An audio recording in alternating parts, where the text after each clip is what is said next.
My stepdaughter's beautiful life was hijacked by a manipulative leech who called himself her boyfriend, and I had to let her lose everything before he dragged me down with them too. Posted by you/Peckerton Detective. I call my stepdaughter's entitled boyfriend Wreck-It Ralph, no relation to the trademark cartoon, just a coincidental naming.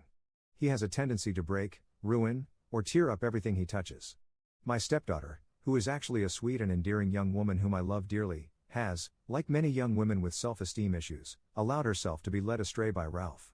In the year they've been together, she's lost everything, but at 23, she is old enough to learn her lessons without us, her parents, coming to her rescue until she gets rid of Ralph and gets back on track. When they first got together, they lived with her dad and me for a few months. It quickly became apparent that Ralph had a chip on his shoulder when it came to me. He would carry tales to my husband, causing us to argue. Despite my husband telling Ralph many times that it was my house and everything in it was mine, Ralph would keep asking my husband, not me, if he could have this or that, and that's if he even asked. He kept getting more and more animals despite us telling him no more. Neither of them were taking care of the ones they had. They weren't buying dog or cat food or cat litter, we were.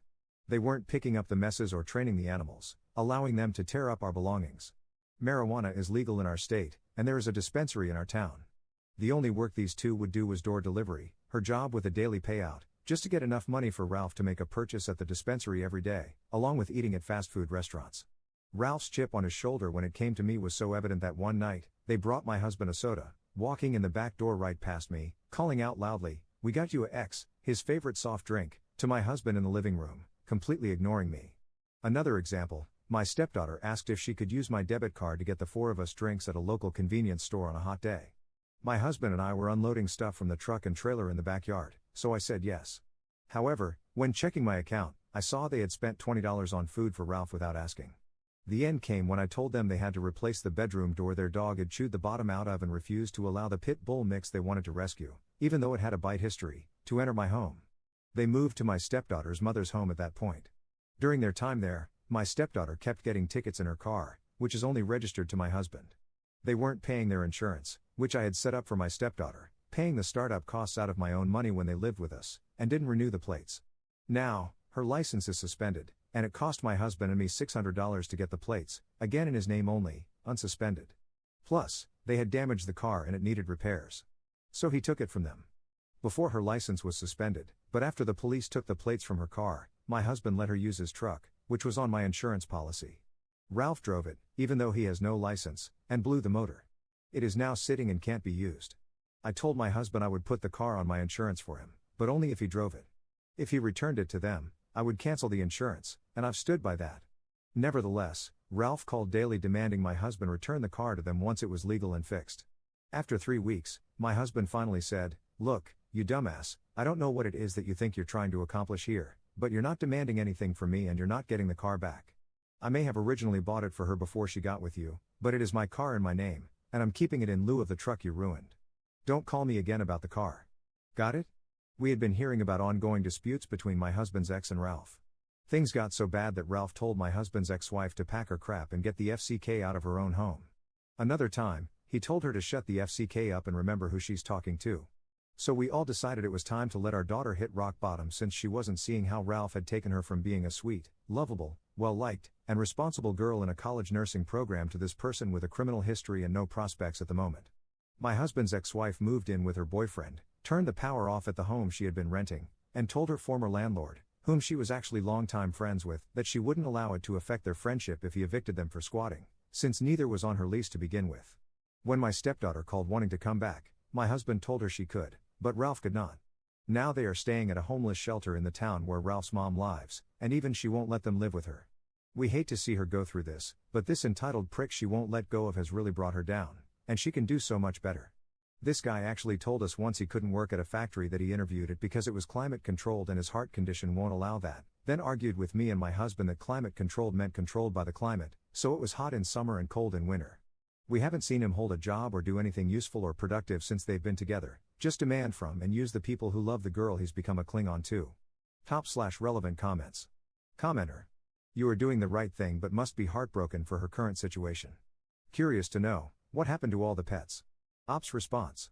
Well, the saddest pet story is the one regarding her beloved Pomeranian that she's had for about 8 years, I believe.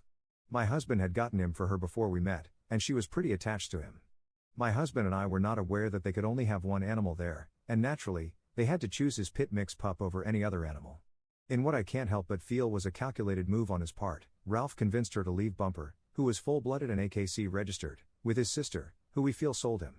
When my husband found out where Bumper was, he told her to bring him to us, but by then it was too late, and Ralph's sister was smugly arrogant about they abandoned him. I surrendered him to the shelter. My husband and I both called all the shelters in a surrounding 3-county radius, which encompasses a large metro area in the state next to ours, as we live near the state line, to no avail. No dog matching his description has passed through any of their shelters in the previous 90 days. We contacted law enforcement, but without proof she agreed to take care of him instead of her story of them just leaving Bumper at her place without permission and not coming back for him. It was a civil matter. The 2 cats were given away, and the pit mix pup, he wasn't being a responsible pet owner for and who had no shots, contracted parvo and died. The other pit mix he wanted to bring to my home as a rescue and had a bite history, my husband took to the shelter because I wasn't about to shoulder that liability or risk our homeowner's insurance. I'm a pet lover and have pugs, my husband has a chihuahua, and I cried for my husband's broken heart over Bumper, who I had no issue taking back in for my husband and stepdaughter. However, I do draw the line on pit mixes when one has a bite history and the other chewed through the solid wood 6-panel interior door to their bedroom, which, yes, I ultimately paid to replace after they moved out, along with the flooring. I've never been a cat person, call me a beach and I'll happily wear the title, but stinky litter boxes and cat litter all over the floor, an annoying tail across your face while sleeping, and without the loyalty or alerting protection of a dog, no, thank you. Plus, my husband is mildly allergic, so there's that. Commenter. Thank you for replying, another heartbreak for your family, then. Ralph sounds truly awful, as does his sister. Do you have any way of seeing your daughter on her own just to reassure her that you mean it when you say she doesn't have to live like this? Op's response. I wish. She does call, usually to ask for money, which we don't give. He has her put it on speakerphone so he can hear everything and usually manages to interject himself into every conversation. Her dad has told her he wants a family day with just her, but so far it's not been arranged. Her friends have called us worried. One tried telling her to get rid of him when they were alone in the car one day, and all she did was stare straight ahead out the windshield without acknowledging what her friend was saying. Her dad and I know she knows, but we also see where she's frozen in fear of leaving him. I don't believe it's fear of abuse, I think it's fear of not having anyone and fear of being less than her siblings and peers. Out of my husband's and my children, as well as her mother's children, she's now the only one not committed, settled, and a parent, except her sister from her mom who is intellectually disabled and institutionalized, so this sibling doesn't count in terms of this level of sibling self-worth, even though she's not the youngest. None of us 3 parents, of course, judge her or make her feel inferior for that, but between her low self-esteem and judging herself according to the other kids in her extended blended family, I genuinely feel she won't leave Ralph because she feels he's her last chance. Update 23 days later. Well, we are making progress, anyway. My stepdaughter recently had court in a town 30 miles west of us. They are staying just across the state line in a small city 30 miles east of us. So my husband and I devised a plan to get her alone from him. We said the only car running was the 2-seat convertible and could only take her for her court appearance. My husband picked her up, then I took her to her court appearance, as my husband had to be at the house for something. On the way, she started talking about how she wanted to break up with Ralph but was afraid of the hurt that comes with it. She hated how controlling and untruthful he was but felt he truly loved her and didn't know if the negative behavior was simply from their stressful circumstances. She said once he got SR22 insurance and his license back, he would be able to work and things would be better. I pulled over, pulled out my phone, and went to the court file website for the county north of us where Ralph used to live. I pulled up 6 cases in his name, 3 to do with driving, with multiple citations in each. The most recent, he was speeding, ran a stop sign, hit a woman, fled the scene, had a suspended license and registration, and obviously no insurance. He was arrested later and had to post bond. In that case, he had $4,000 in fines, plus we had received a letter at our house from the state stating he owed $11,000 in restitution to the woman for damages, and that his license was permanently suspended until the restitution, any related court-imposed fines, and state-imposed reinstatement fee were paid, along with proof of SR22 within 48 hours of release of suspension by the state. My husband accidentally opened it, it arrived in a stack of other mail, and he didn't look at the addressee. She was deflated and angry, stating they'd talked at length and he never told her any of that, only that he needed SR22 because he got caught driving without insurance and had to have it before he could get his license back. As someone who used to have my own insurance sales license, I told her no, you can't get insurance if your license is suspended or revoked, at least not in our state. He would have to get his license valid, then get insurance for mandated SR22 reporting. She herself ended up on probation for her driving issues related to him, with a 6-month suspension and $750 in fines, a lucky break from the judge, in all honesty. She too will have to have SR-22 once her suspension is over. Afterwards, while I stopped at the store to get stuff for supper, Ralph kept calling and demanding she come back. Despite plans to have supper with her that evening, she ultimately gave in to the relentless calls and asked her dad to take her back before I could cook. I did verify that yes, she has an IUD for those that inquired.